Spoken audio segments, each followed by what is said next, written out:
안녕하세요. 오늘은 근이란 무엇인가 좀 알아볼게요. 지지 들어가기 전에요. 근에 대해서 질문해 주신 분이 있어 갖고요. 근 한번 살펴볼게요. 그리고 일간 등령했는데 근이 아니라고 하네요. 댓글로 구독자분이 문의해 주신 거고요. 3은 갑이 진에 근하면 근왕인가요? 근약인가요? 미토는 어떤가요? 그리고 다음 시간에는요, 음양오행책 보시면은 통근, 투가 나와 있고요. 다양한 임상 나와 있으니까요. 그거 살펴보겠습니다. 산에 갔는데 나무가 쓰러져 있어서요. 사진 한번 찍어봤어요. 뿌리, 근이라고 하죠. 거기에 비해서 나무의 줄기하고 가지가 더 크니까요. 나무가 쓰러져 버렸어요.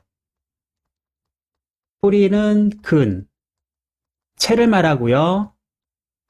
봄에 자신의 채를 만든 거에 비해서 여름, 식상, 줄기죠.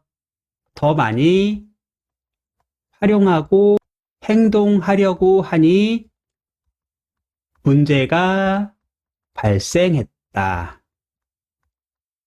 이거는 그만큼 근이 중요하다. 라는 걸 보여드리기 위해서 사진을 찍어 온 거고요. 다음 페이지서부터 설명드릴게요.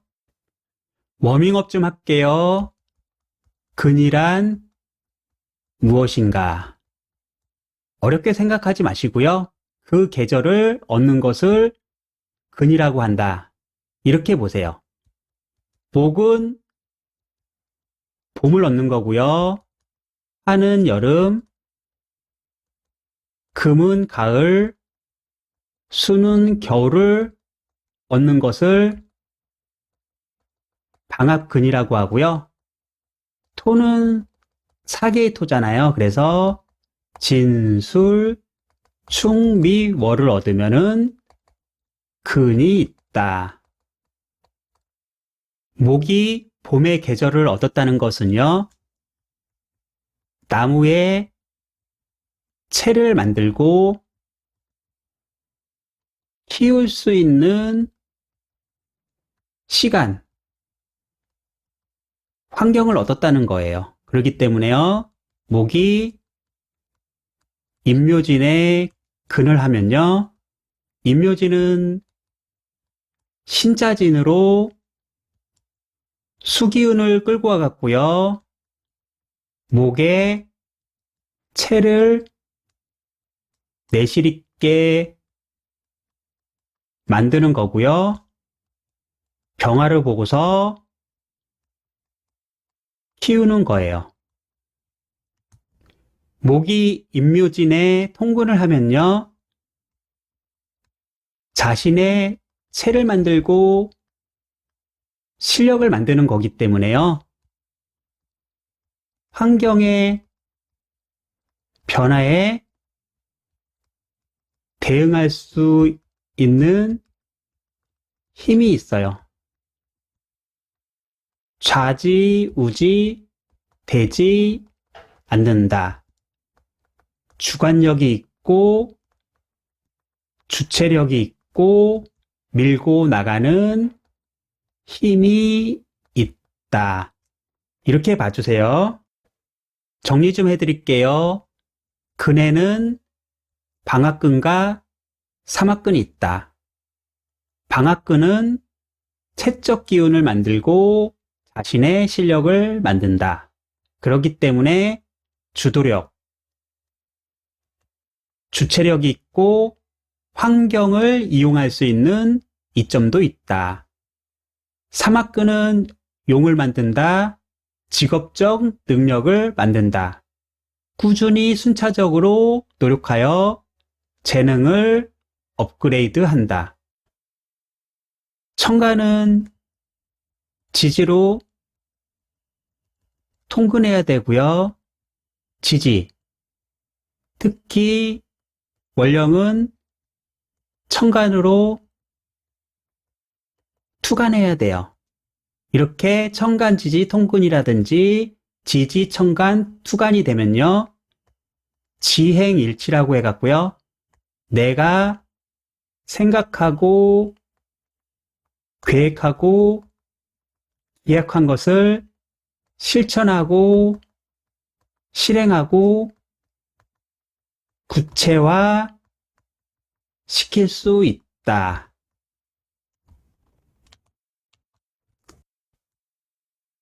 천간 지지로 이렇게 통분이 되면요. 계획한 것을 실천하기 때문에요. 다른 거에 비해서 경쟁력이 더 높다. 일간이 근으로 통분하면요. 주도력, 추진력이 있는 거고요. 식상이 통분하면요. 능력 발휘, 거래 관계, 영업 능력이 뛰어난 거고요. 재성은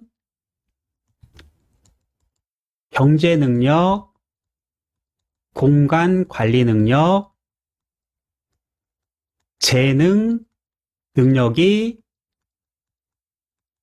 탁월하고요. 관살이 통근하면요. 사회 조직을 관리, 운영하는 능력이 뛰어난 거예요. 인성이 통근하면요. 지적 능력이라든지 실력이 뛰어나요.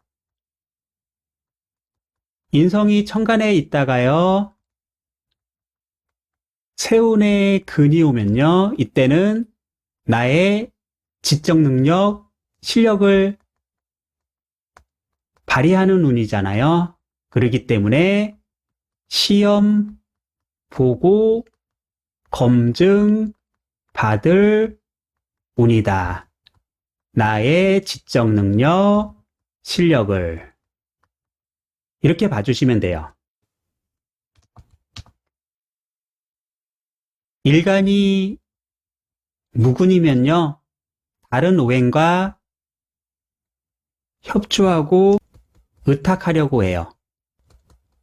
그런데 대운에서 근이 오잖아요. 그러면은 채를 만들고 용을 만들고 싶어 해요. 병화일주가 있으셨는데요. 무근이었어요. 그러다가 사대운이 오니까요. 자신을 고추 세우고 싶고요. 남들이 자신을 알아봐 주었으면 하고요. 주도력 있게 주체적으로 일도 하고 싶은 마음이 들어왔어요. 하지만요.